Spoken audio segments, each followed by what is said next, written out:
So hey guys, welcome back to my channel. तो आज का ब्लॉग में आपका स्वागत है फिर से। चलो शुरू करते हैं आज का ब्लॉग। सो देखो बंधु, पुरुषের জীবন, ছেলে মানুষের জীবন মানে হচ্ছে আমাদের দায়িত্ব নিতে হবে। আর দায়িত্ব ছাড়া পুরুষের জীবন হয় না কিন্তু, ঠিক আছে? কারণ পুরুষ মানে হচ্ছে দায়িত্ব আমাদের নিতে হবে, দায়িত্ব ছাড়া পুরুষের জীবন হয় না। এখন পরিবারের পুরো দায়িত্ব আমাদের কাঁধে থাকে, আর পরিবারের দায়িত্ব নেওয়া হয় আমাদের, ঠিক আছে? এটা হচ্ছে ছেলেদের জীবন। দেখো আজকে এখানে চলে আসছি, কাকা কিন্তু কাজ করছে, কাকার মতো কাজ করছে। তামাক বাড়ি মানে আমাদের এখানে তামাক হয়ে গেছে অলরেডি। দেখো তামাক বড় বড় হয়ে গেছে আমাদের এদিকে। দেখো তামাকের অবস্থা, এই যে তামাক। তো কিছুদিন পর এগুলা বড় হয়ে যাবে, ঠান্ডা সিজন আর মোটামুটি 1 থেকে 2 মাস পর এগুলা হয়ে যাবে বড়। আর আমি আসছি এখানে ব্লগিং করতে, ব্লগ শ্যুট করতে। তো বলবো বন্ধু, ছেলেদের জীবন তুমি যদি সফল হতে না পারো, তোমাকে সারা জীবন কিন্তু গোলামি করতে হবে, সারা জীবন কিন্তু তোমাকে ওই টাকার পিছনে ছুটতে হবে, ঠিক আছে?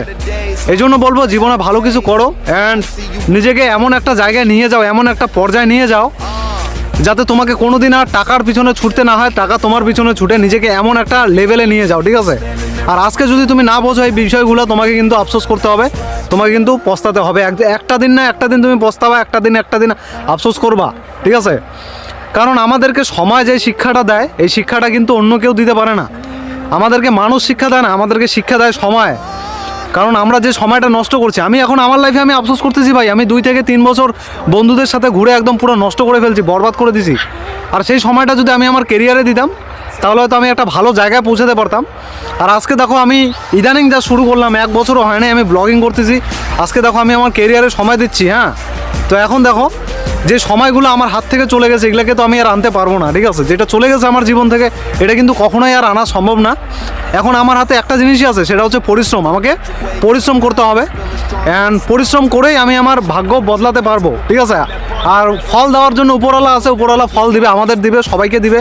তুমি যদি পরিশ্রম করো, পরিশ্রমের ফল তুমিও পাবা, আমরা প্রত্যেককে পাবো। কিন্তু পরিশ্রম করতে হবে বন্ধু, পরিশ্রম ছাড়া যাবে না। আর তুমি যদি বিশ্বাস রাখো নিজের প্রতি যে আমি করতে পারবো, আর একটা জেদ যদি তোমার মনের মধ্যে থাকে যে আমি পারবো করতে, তাহলে বিশ্বাস করো ভাই, তোমাকে কেউ আটকাতে পারবে না, ঠিক আছে? এই ব্রহ্মাণ্ডের কোনো শক্তি তোমাকে আটকাতে পারবে না, তোমার কাছ থেকে কোনো কিছু কেড়ে নিতে পারবে না, যদি বিশ্বাসটা তোমার মধ্যে থাকে যে তুমি পারবা করতে কাজটা। আর এমন ধরনের মানুষ তোমরা অনেক পেয়ে যাবা যারা জীবনে কিছু করে না, তারা মানুষের পিছনে খালি বদনাম করে, মানুষের পিছনে খালি দুর্নাম করে। এরকম ধরনের মানুষ তোমরা সমাজে অনেক পেয়ে যাবা, ঠিক আছে? তো আজকে আমার লাইফে এরকম হচ্ছে, তার মানে ভেবো না যে খালি আমার লাইফে এরকম হচ্ছে, এটা তোমার লাইফে হচ্ছে, তোমার জীবনে হচ্ছে। আজকে তোমার জীবনে যে হেটার নাই, তোমাকে যে মানুষ ঘৃণা করে না, তোমাকে যে মানুষ দেখতে পারে না, এমনটা না কিন্তু। আজকে তুমি ভালো কিছু করো, তোমার লাইফেও হেটার চলে আসবে, তোমার যারা আপন মানুষ তারাও তোমার সাথে বেইমানি করতে শুরু করে দিবে, ঠিক আছে? এটা হচ্ছে রিয়ালিটি, এটা বাস্তব। এটা শুনতে হয়তো খারাপ লাগবে তোমাদেরকে, হয়তো বলবা যে কি পাগলের মতো বলছে, কি এগুলা কথা বলছে, কিন্তু না ভাই, আজকে রিয়ালিটি এইটা, বাস্তব, এইটা বাস্তবটা এরকমই হয়। আজকে আমার পাশে কেউ নেই, দেখো আমি ব্লগিং করতেছি এখানে, আমার কোনো বন্ধু না আমার পাশে আছে, না আমার কোনো মিত্র আমার পাশে আছে, আমি একাই আছি আমার পাশে, আমি একাই দাঁড়িয়ে আছি, ঠিক আছে? আর আমার লক্ষ্য হচ্ছে আমি ব্লগিং করব, আমি ব্লগার হব। যতদিন না আমি একটা সাকসেসফুল ব্লগার হয়ে যাচ্ছি, ততদিন ব্লগ চলতে থাকবে, ততদিন ব্লগিং হতে থাকবে, ঠিক আছে? ময়দানে কারণ পাবলিক প্লেসে ব্লগ হবে, নর্মাল ব্লগ হবে, আরও ব্লগিং চলতে থাকবে। আশা করি সবাই ভালো আছো অ্যান্ড সবার প্রতি সুস্থতা কামনা করি। আর সবাই ভালো থাকবেন, নিজের খেয়াল রাখবেন। দেখা হচ্ছে নতুন কোনো ব্লগে অ্যান্ড নতুন কোনো টপিক নিয়ে। চলো দেখা হচ্ছে, সি ইউ অ্যাগেন।